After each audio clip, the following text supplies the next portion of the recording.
Today's episode is brought to you by ExpressVPN. Protect your online activity today and find out how you can get 3 months free at tryexpressvpn.com/cinemarecall. That's tryexpressvpn.com/cinemarecall. This is a movie which is difficult to interpret or to understand. Could you elaborate on this? It's a lot like music. Music, they say, is an abstraction. It is very far away from words. And film is a thing that people, they want to have an easy understanding of a film, whereas with music, they don't have that problem. There's not an intellectual thing going on. It's just an experience. But film has those same elements of just experience. Plus, film can say abstractions that can be intuited. So you use your intuition. And then an understanding comes inside you. And I think people should trust the understanding that comes to them from the experience. Now, it might be hard to take what's inside of you and tell your friend in words what that is. It's like a dream sometimes. You tell your friend a dream, and you can see in the face, they don't understand. The words fail you, but still you know inside. So it's not that difficult to understand if you trust your inner feeling. This podcast is a proud member of the Let's Chat Club. Find out how you can become a member by going to the website letschatpodcast.net. The following podcast will contain adult language and heavy spoilers. It is intended for a mature audience.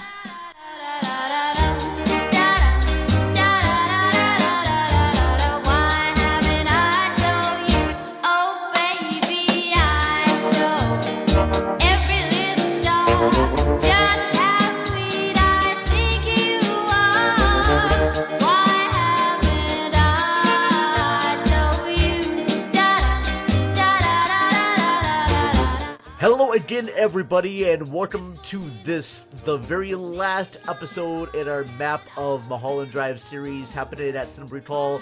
I'm your host, The Vern, and joining me, hopefully not for the last time, I think I can bribe them to come on again.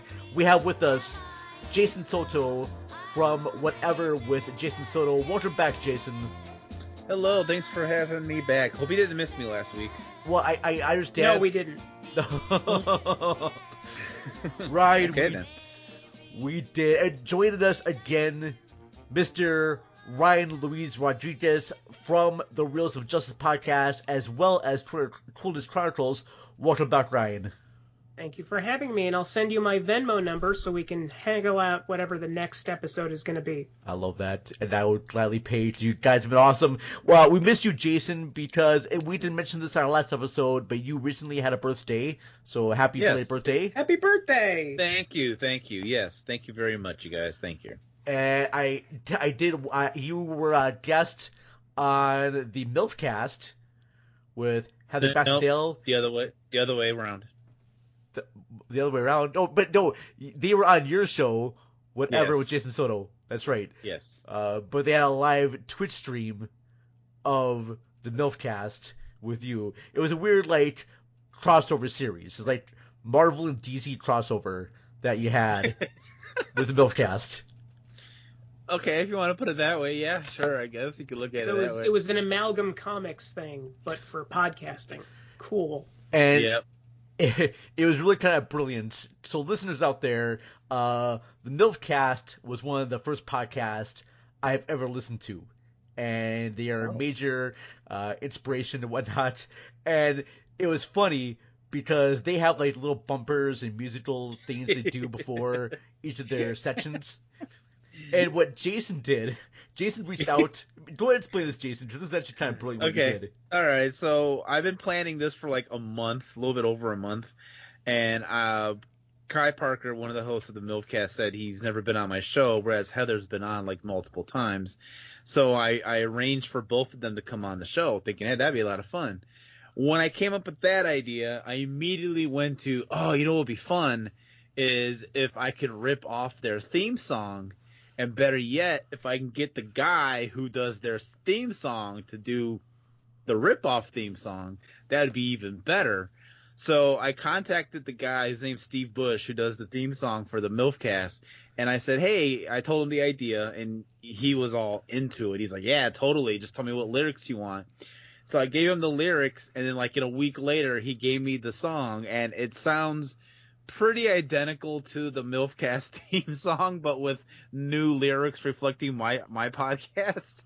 And I couldn't see their reaction because I had like a script up and I had the file playing, so I had the camera covered. But they're supposed to be putting the Twitch stream up on YouTube, and I cannot wait to see that, just to see what the reactions were. Because the audio wise, they were mad at me, but I wanted to see like their faces like drop when they realized what was being played. It's really kind of brilliant. It's Heather like holds a knife. Just like a stab motion. I did come back when I was done with my script. I did come back to the Zoom camera and I saw her holding a knife, and I was like, God damn, okay, I didn't think you took it that seriously. Oh gosh.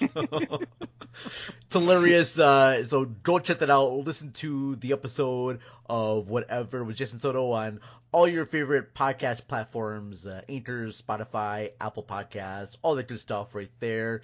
Now, Ryan.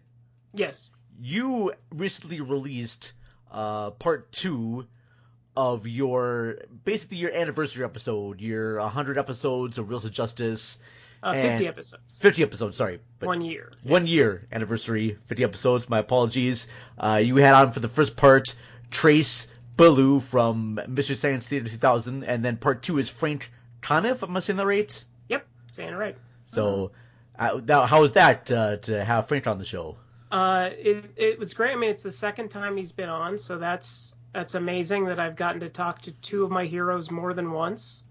But yeah, I mean, Frank he's such a font of movie knowledge that it's really hard to kind of stump him on anything. But just being able to talk to him about basically anything was kind of a thrill. Well, hell yeah. That is exciting.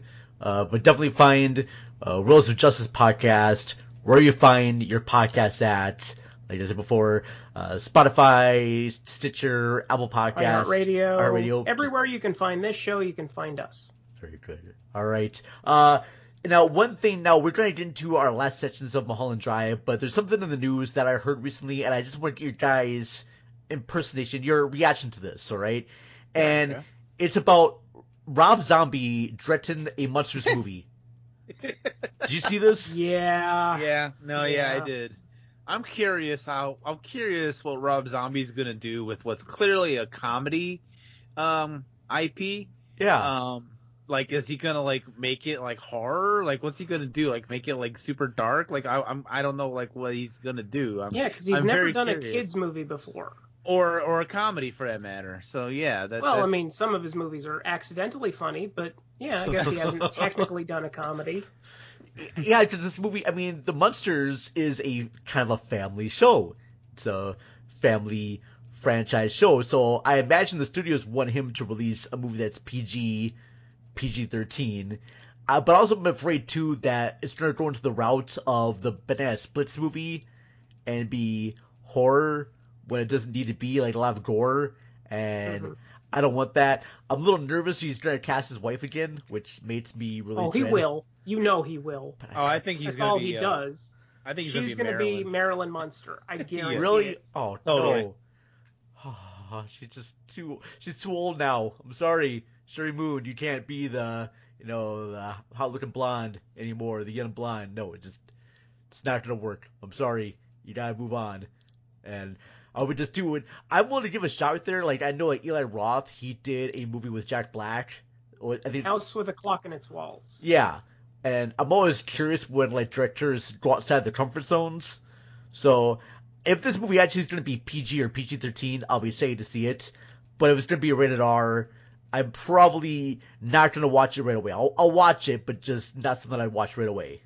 It's interesting that this comes after Tim Burton is doing an Addams Family TV show, because the Munsters is the ripoff of the Addams Family. Yeah. And to get somebody who is definitely inferior to Tim Burton in Rob Zombie, that's an interesting choice. Yeah. I don't know. We should definitely see. I know like Tim Burton also adapted like Dark Shadows. And that didn't turn out so great. I know, yeah. That was pretty bad.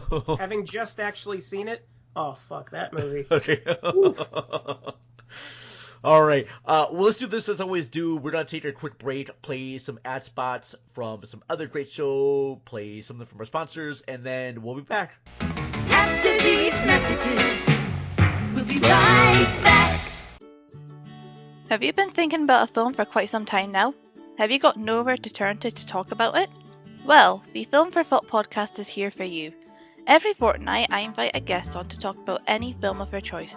It could be old or new, controversial or classic. If you have some thoughts about films, I want to discuss them. New episodes drop every second Friday, so make sure to come along and check out the Film for Thought podcast. Hello everyone, this is JD from the In Session Film Podcast. Each week we review the latest from Hollywood, California. Well, yes, Brendan.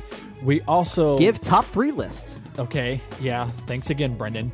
Additionally, you can hear us talk other movie news, trailers, varying movie series, or other interesting film-related topics, and even rants and raves of the week. That's correct, Brendan. On top of our main show, every Friday, you can also hear our extra film podcasts. Good job, Brendan. Thank you, JD. It's my goal to make you proud. You're the father, after all. Yes, and I'm very proud. You can listen to the In Session Film podcast on iTunes, Stitcher, SoundCloud, or at InSessionFilm.com. Brendan, will you please let me complete just one? Nope. Oh, for heaven's sake. Listen to the In Session Film podcast every Monday and Friday. Subscribe today and hear me verbally beat JD like a Cherokee drum. No. That's not how this works, sir. Hey, no, you go cry at Midnight Special again, okay? That's what you're good for. I will. You know what? And I'll do it while pummeling you. I'll do both at the same time. How are you going to pummel me? Yeah. I don't this podcast is a proud member of the Lamb Podcasting Network. Find the network at largeassmovieblogs.com. Today's episode of Cinema Recall is brought to you by ExpressVPN. Now, if you're like me, you spend a lot of time online. And if you want to make sure that your activity is always protected, a VPN or virtual private network is a secure tunnel between your device and the internet. ExpressVPN is used specifically to protect your search traffic from any snooping, interference, and censorship.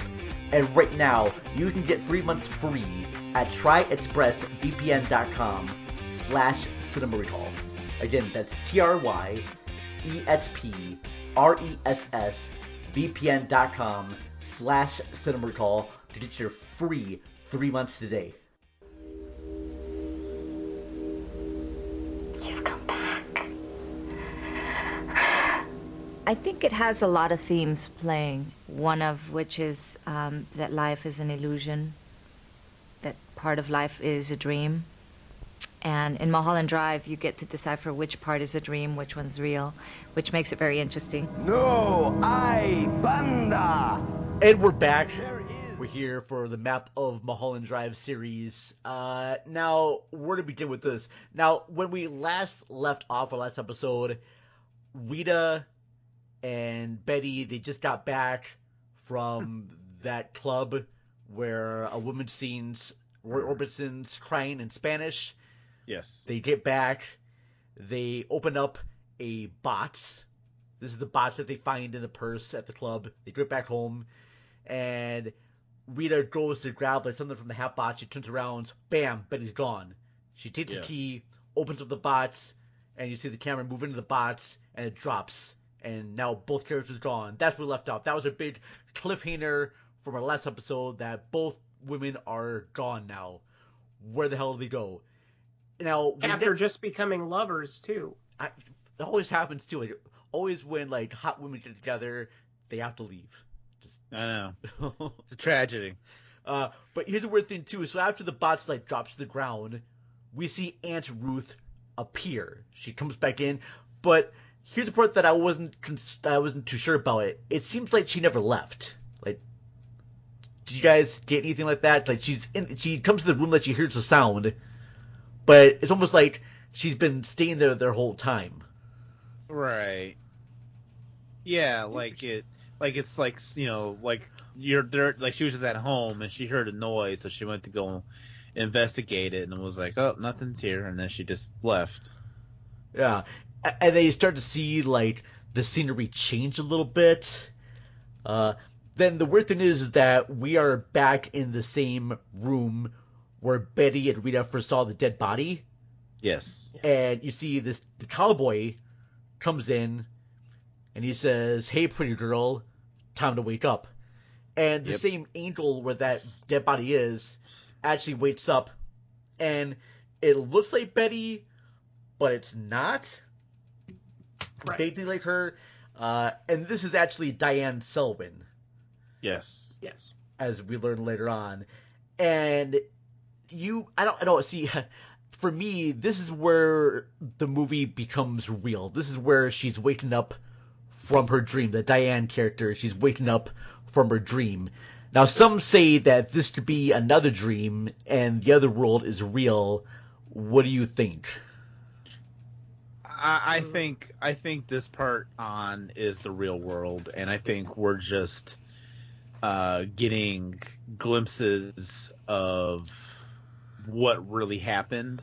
Like it's done kind of out of order a little bit. Mm-hmm. Because like it starts with her waking up and there's a knock on her door, and it's that one lady from the dream who says she switched apartments. Yeah. And it turned out she actually switched apartments with Diane, aka Naomi Watts' character, and then I think then what happens is a series of flashbacks because she's probably thinking about the dream she had about all the shit that she done, and then we kind of get flashes of everything that happened. So I think this is the point on where we're in the real world, and it's also the part where the movie gets really weird.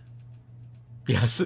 Well, and I made a note that said that it's very strange that David Lynch made a movie where 75% of it, if not 85% of it, is a dream, but that part is like the normal part of the movie, and it's not until when the character wakes up into the real world where then the movie gets like fucked up. Yeah, it's like the first 2 hours of the movie is the dream world in a way, and when the neighbor comes by to like grab all her stuff. There's a clue about pay attention to the ashtray. Yeah. Yes. Do you do that? Because what happens is that Diane starts to make her coffee, and everything looks kind of like dreary. Everything looks like kind of dark. It's raining. And she grabs her coffee. Actually, no, she's there. She turns and she sees, Rita, and she says, "Camilla, you came back." But it was just something in her mind. So she's back to having things be dreary again. And when she makes her coffee and she goes to the couch, we see Rita topless. And all of a sudden, Diane, who's wearing a robe, suddenly she's topless. Yep. And then the ashtray's back. And everything has like this bright light about it. It's like all lit, very like professionally. Everything seems a lot bright and sunny outside. It's not like rainy and dreary. So when that happened, and I saw the clue about the ashtray, I'm like, oh, we're in Diane's fantasy again. Oh.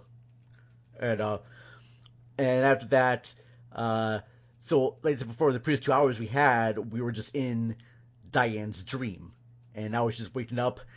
Now we get like this flashback where Adam and Camilla are falling in love on the set of, I think, what is the Sylvia North Story? Yes. Oh, yeah. Yes.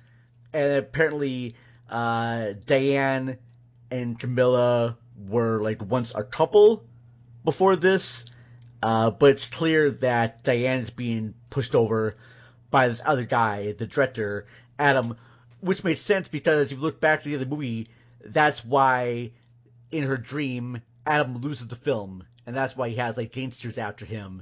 And he loses all his money. He loses his wife. People want to beat him up and all that. Oh. Now, is this the part where Naomi Watts is crying as they're looking at her and laughing? Yes. No, that okay. Well, they don't really laugh at her because they're at the set, and Adam's trying to get the kissing scene right with him and his actor.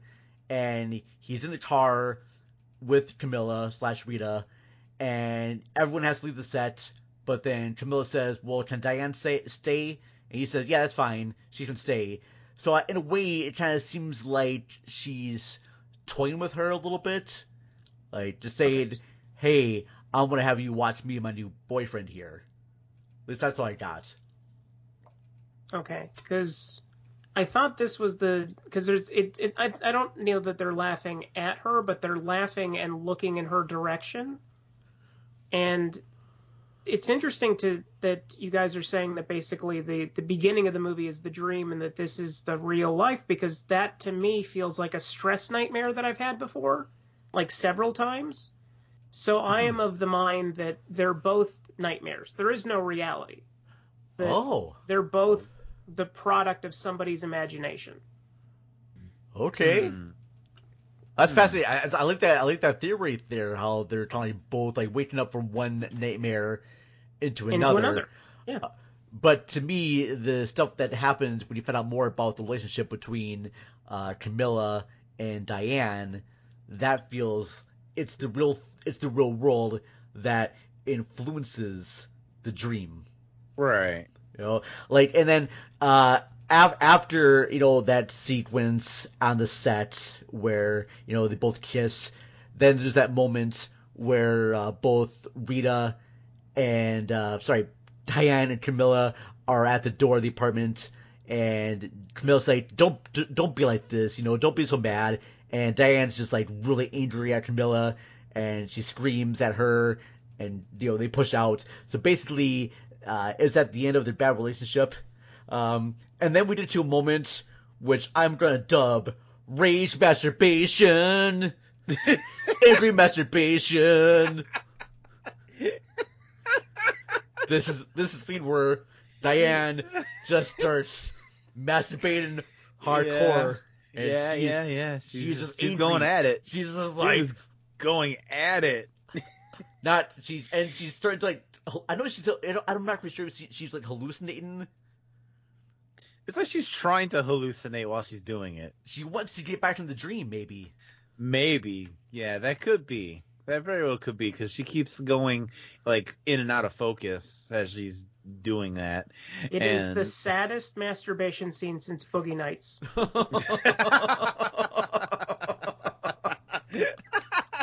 That's good. I guess I have to watch Boogie Nights now. This is the second time that's come up this week. Wow, but she's like, she's doing some crying too, and I can't tell if she's crying because A, she lost the love of her life and she's still hurt by that, or she's just really just working her stuff down there. I'm afraid she's getting sore. I think I know why she's crying, but we didn't really get to it yet, which is the scene in the diner with the clumsy hitman. Oh, okay, well, that comes a little bit later on. But yes. Right. I don't want to jump too far ahead, but I think that might be why she's crying. Yes, fair enough there, yes. So after this happens, she must have, like, showered, ate some toast, had a coffee, maybe a smoke, I don't know. But she actually ends up getting a phone call from Camilla saying that the car is waiting. And... Well... Oh, you know what I think? I think like I said, most of these scenes, like after she wakes up, I think they're out of order. I think these don't follow one, like, in a chronological order. I don't think these follow one into another. Sure. So, like, I think her waking up and making the coffee was her after the dream, and then she's having flashbacks. Sure. I think she had, like, a flashback to when they were naked on the couch, and then she, Camilla was like, I don't think we should do this anymore. And then it went to the scene at the door you just mentioned. And then I think the masturbation part might be back into the present time. Sure. Where she's, thinking about the dream and everything that's happening. And then I think then it goes back, to the flashback a little bit, to the part you mentioned about the car. There's a car outside for you. I think all of these things are kind of happening out of order. That you have a good point there, Jason. I will totally agree with that. That these are just sort of like flashes of memories that she has. She has the memory of when they were together, and the memory when they first broken up. Then there's this memory where she actually goes with. She gets invited to this party by Camilla, and she gets invited to. She doesn't know this at the time, but she's actually being invited to Camilla's engagement party, like engagement announcements. And this was the scene I was thinking of earlier. Yeah, where she was crying and they were together. Yeah. Yeah. This is the part. And a lot of, maybe not a whole lot, but a lot of people that showed up in her dream are in this party. Like Coco, for instance, ends up being the director's mom. Yeah. Which was kind of cool. And you get to see the, was it one of the producers who had the espresso? He's there. Yeah, he's there. Yeah. She's actually drinking out of the same espresso cup. Oh, really? That he had there. That I didn't catch. I really didn't catch that. That's okay. That's interesting. And you also see, the woman that was in the photos as Camilla, the one that they said, this is the girl that Adam had to hire. Melissa George? Yeah, Melissa, yes. She's there. She's talking to the real Camilla, who was actually Rita in the dreams. Yes. And you also see the cowboy again, and this is what I ask you folks, because when the cowboy talked to Adam, he said, if you see me, you know you've done good if you see me one time. You know you'll do bad if you see me 2 times. So here's why. We see the cowboy once with the scene at Adam. Yeah. Oh. And then we see the cowboy when he says, hey, pretty girl, it's time to wake up. That's 2. Ew. But then we also see him in the background at the party. So that'd be 3. Yeah. But also, but when he says if you see me, then he's talking to Adam specifically. Yeah. So then I guess. Well, but I think that wouldn't count. I think that might have been also part of. This is a little muddled, but I think this is part of Diane's dream. That whole thing with Adam and the Cowboys. So this all still could be from Diane's point of view still. Yeah, so I just have the theory that if she sees the cowboy more than once, bad things are going to happen. Yeah. And we learn later on that bad things are going to happen. Yeah, totally. Because technically both Adam and her saw him 2 times. Wait, together. Yeah, that's okay. That's fair. Yeah, that's true. That's true, because, just Diane didn't really... I say the thing about Adam because this was all Diane's dream. She dreamt Adam having this bad life. Or a bad day, rather. Bad day. Adam in the no good, terribly now good bad day. That's right. No. That I did some editing on, apparently, but we'll talk about that later. Oh yeah. Oh, shit. Oh, well, damn. Very, very cool. I'll tell a story later. Okay.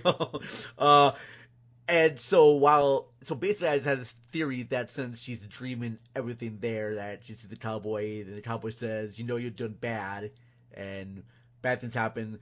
But that's just a theory. Trust me, folks. That's a good theory, though. We are one of, like, millions of other theories that happen about Mulholland Drive, alright? One thing, too, is that when we kind of get that repeat sequence of where the limo's driving Rita. Oh, yeah. But now we're getting Diane in the car. And she learns about the address that they're heading to is on Mulholland Drive. And we also find out at this house that Diane won this Jitterbug dance contest, and that she auditioned for a few roles. One of them was the Sylvia North story, and that's the role she really, really wanted bad. But the Camilla ended up getting the role instead. Yep. And that's why I feel like that audition scene that happened in one of our previous chapters, that was really kind of like an important moment, because that was Diane's dream to be known as being a great actress. Because when she talks to the party, she says that the director didn't think much of me. And now she want to have her own dream where the directors are like so flabbergasted to have her. But she's like, I'm too good for you. I'm going to be in this other project instead. And the project that she wants to go for is the Sylvia North story. There's that sequence where Adam, sees her out in the distance, and he's auditioning all these girls, and he's like, holy shit, this should be the girl I should want. This should be the creme de la creme star. And it's that sort of like dream persona that we all have about Hollywood. Because I think it's brilliant that Lynch sets this in Hollywood, because Hollywood is known as the Dream Factory. and we always hear those stories about people making it in Hollywood. Yeah, it's a real place that has an inherent unbelievability to it. Yeah. Yeah. It roots in both of what we know to be true and what we hope can come about. Mm-hmm. Yeah. Very, very, very good point there, Ryan. So while they're there, while Diane is at this party and she's seeing all these people from her dreams, Camilla and Adam announce their engagement. Yes. And this thing you're talking about, this is the scene where Diane starts crying. And I have seen, like, behind the scenes footage of the scene with Naomi Watts just crying on cue and getting that look just right. And it's really cool. I mean, to see... It's remarkable. She's so fucking good in this scene. Yeah. Oh, heartbreaking. Absolutely heartbreaking. Mm-hmm. Because you can definitely feel that, anguish. I mean, she had this woman that she loved and she's being passed over. She kind of lost her dreams. She's not this famous actress that she wanted to be. She doesn't have her love life anymore. She's living in this, like, rundown bungalows, doesn't have a job. I'm sure she's feeling disappointed by everyone in her life, including her grandparents. And herself. Yes. And the rage in her face just builds and builds, and we get, like, probably what I think is one of the greatest jump cuts in history. And that's my opinion. But then we suddenly jump to her at this diner. She's back at Winky's. And who is she there with? Oh man. Our favorite hitman. The same bumble hitman, but he has this different persona about him. He's actually good at his job in this part. Yeah. Which is really just kind of like a weird thing to see.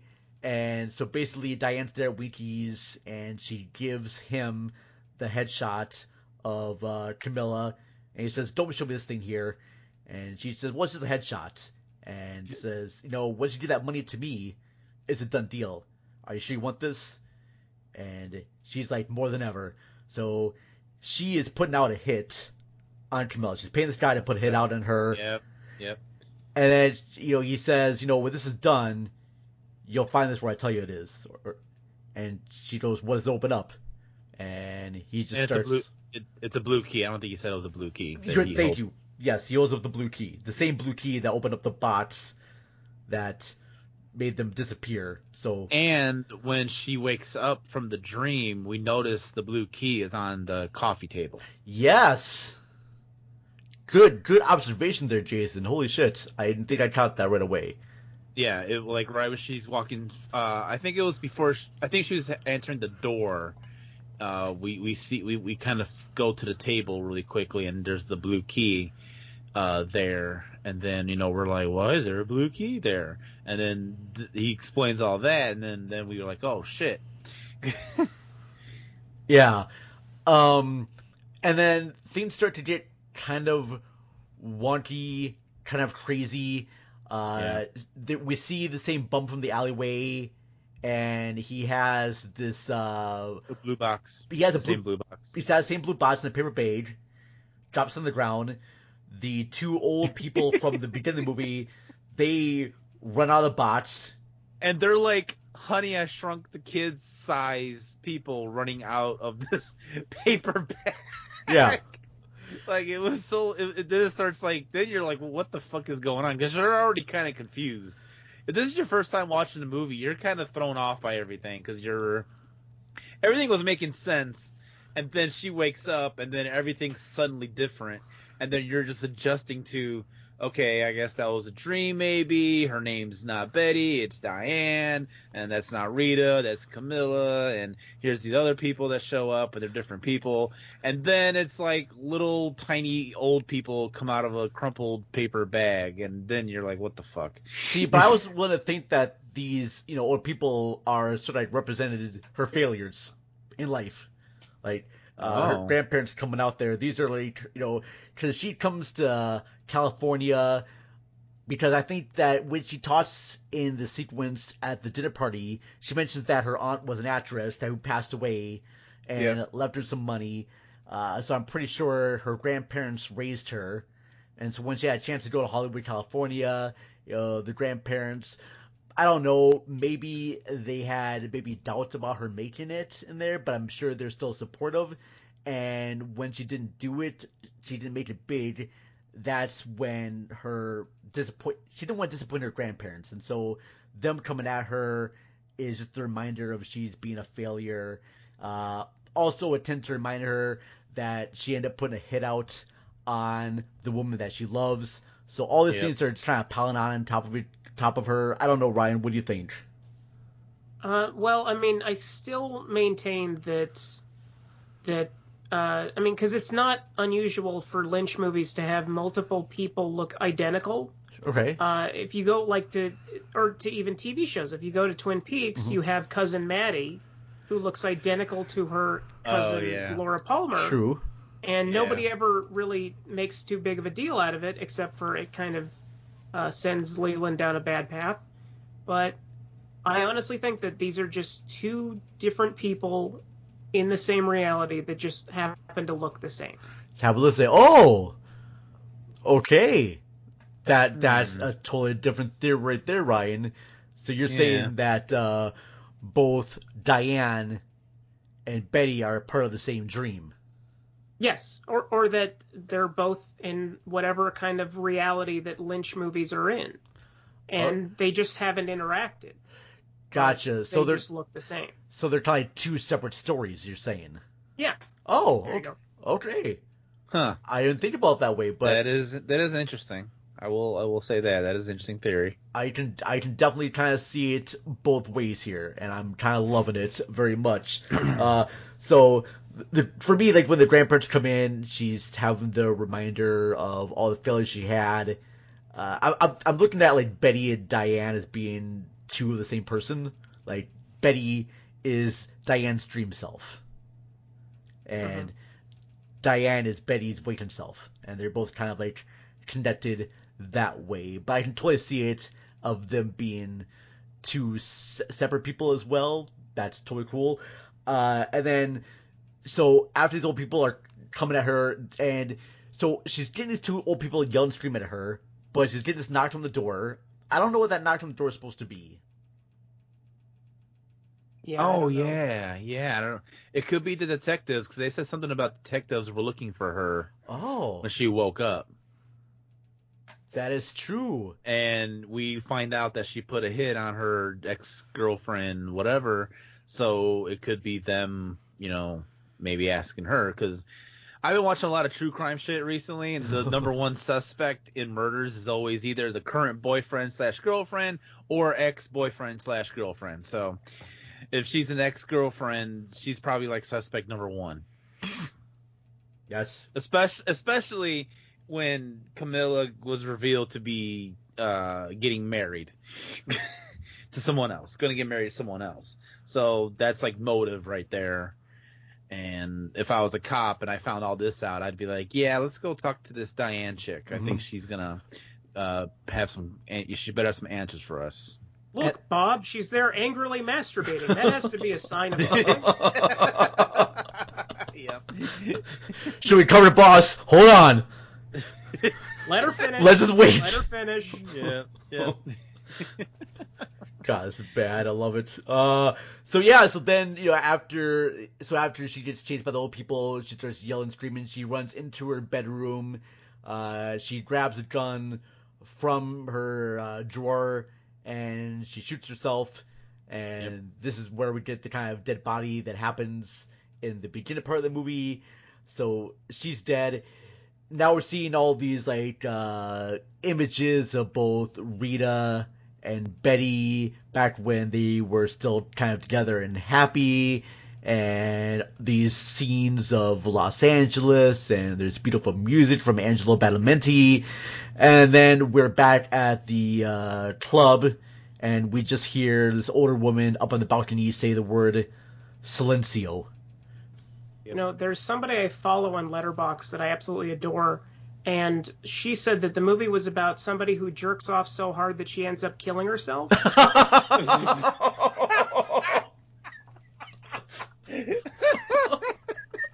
Wow. Wow. Okay. That's the best way I've ever heard anybody describe this movie. Immediately, I was like, yeah, that's exactly what that is. Damn. I'm looking at this movie in a whole new way now. Yeah. Holy crap. I want there to be like maybe a fan cut that does cut it over that way, because you can recut this movie and totally confuse the fuck out of people if you do. Or it might make sense. One of the two. Yeah. Maybe if you take a movie that doesn't seem to make sense and take it out of order, it will make sense. Yeah, absolutely. I mean, I would imagine like I opened it with the rage masturbation, then cut to the bumbling hitman who can't hit his Then targets. cut back to the masturbation, then go to Winkies, and then back to the masturbation, and etc. Yeah. No, I'd only use the masturbation scene once, but I would start the movie with just rage masturbation, get really people uncomfortable right away, and then have some little late moments there. Then maybe you're a suicide, and then the moment with like the producers with the espresso, so just really just confuse the hell out of people. I don't know. And Star Wipe credits. Star Wipe credits.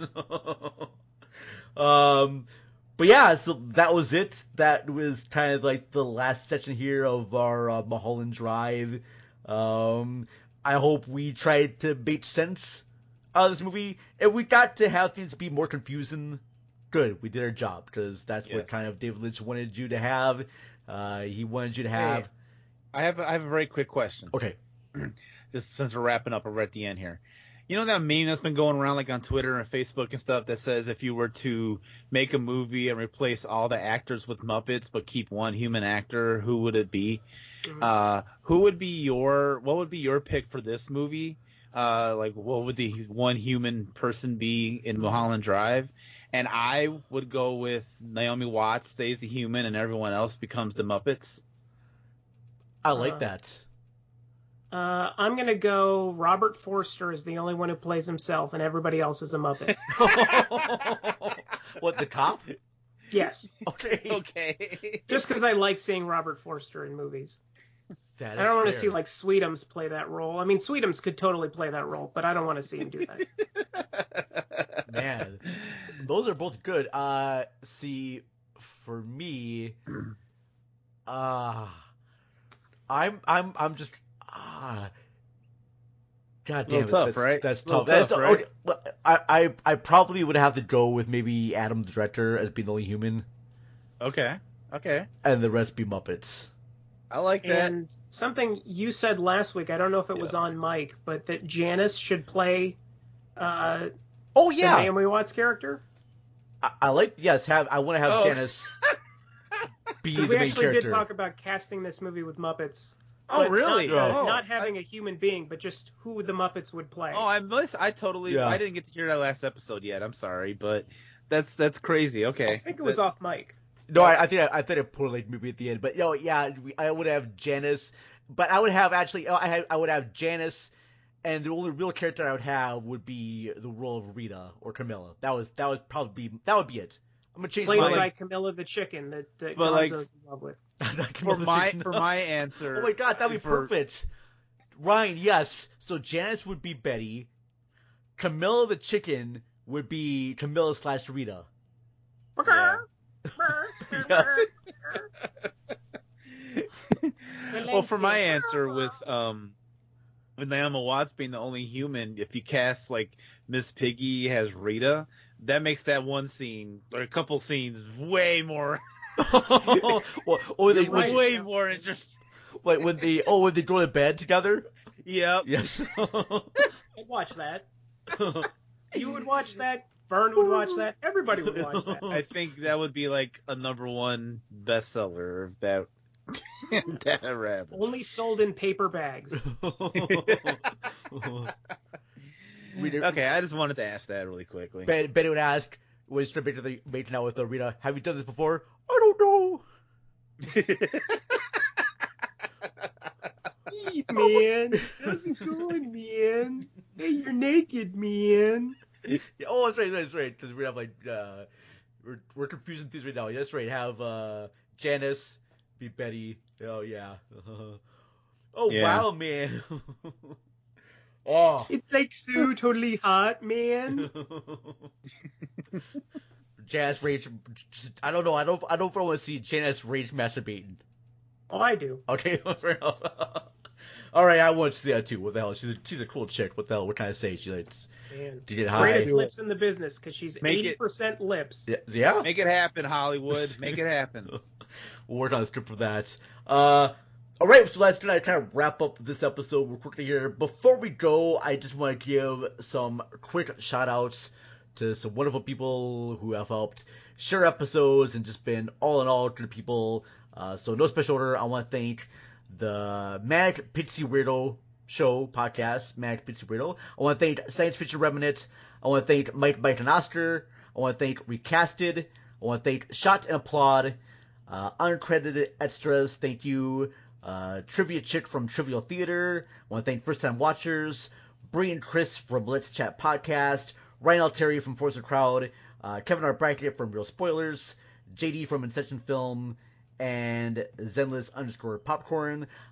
We recently got a new Patreon subscriber, and I definitely want to give a shout out to our wonderful Patreon subscribers. You can find them online. So in no special order, I want to thank Jeanette Millen Bickenham at aka Jeanette. I want to thank Matt and Ashley from Mashley at the Movies. They're found on Twitter at Mashley Movies.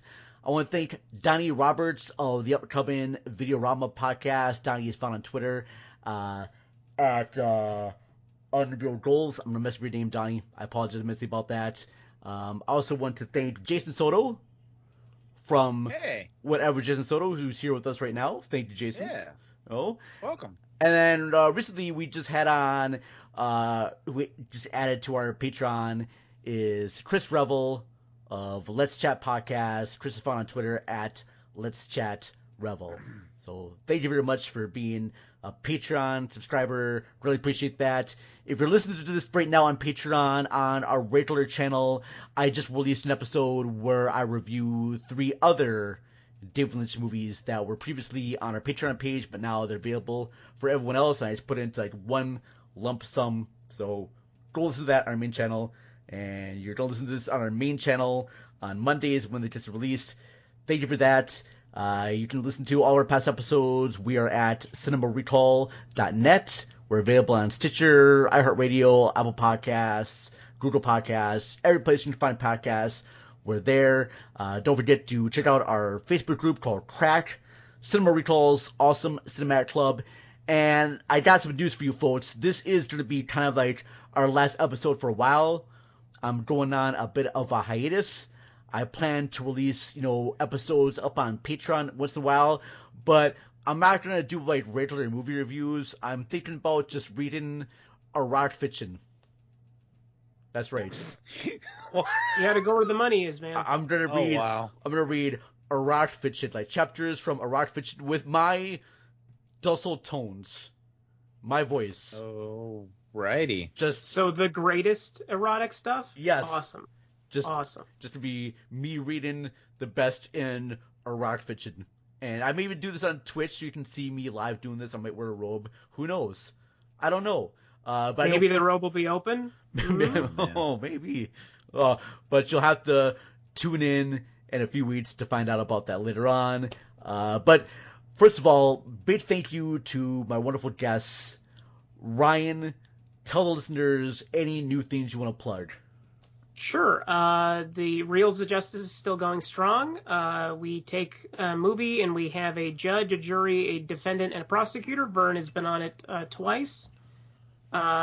It's so much fun. You can find us wherever you listen to podcasts.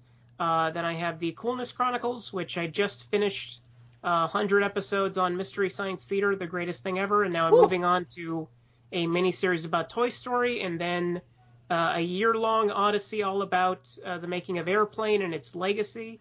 Oh, hell yeah. And you can find it, again, wherever podcasts are found. I'm also on Patreon at patreon.com/coolnesschronicles. And I'm on the social medias, Coolness Pod Ryan on Twitter, and the Coolness Chronicles on Instagram, and we're on Podchaser. Very nice. Jason. Yes. Mr. Soto, what is going on with the whatever with Jason Soto? Okay, so the episode that is out right now for everyone to listen to was the big giant episode that I did, that me and Mary did with the MILFcast. You can definitely check that out. That is out on Spotify, Anchor, Apple, Google, wherever you get awesome podcasts. You can also go to rabbitholepodcast.com. That is the home of all the podcasts that I have a hand in. We just recorded an episode of Top 5 A through Z last night where we talked about our favorite movies that begin with the letter K. Oh, man, moving up there. That should be up. Let's see, you put these out on Monday, so this should be out like a day or two after this episode is out into the main world. So now, greatest movies with the letter K. So does that mean everybody picked Kentucky Fried Movie? Well, that may or may not show up. You have to listen to the podcast and find out. So you have to definitely check that out when it's released. And that's it. Just rabbitholepodcast.com. Go check that out. Very cool. I love to come back on to one of the shows again because I was on the Top 5 podcast talking about top 5 movies with the letter C. I had fun. Yes. Yeah, we'll definitely have you back. Absolutely. Very cool. All right, folks. Well, as always, thank you for listening. And actually, before we leave, gentlemen, give me funk song lyric. Funk song the lyric? Funk. Yeah. Okay. Boy, I gotta think about that. Man, you got me in a bind 70s here. funk.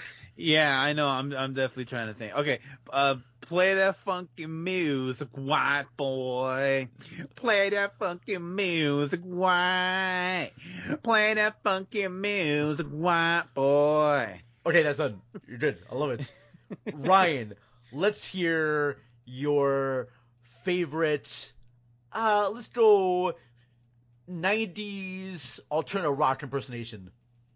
Oh, I can do Cher as Eddie Vedder. Yes.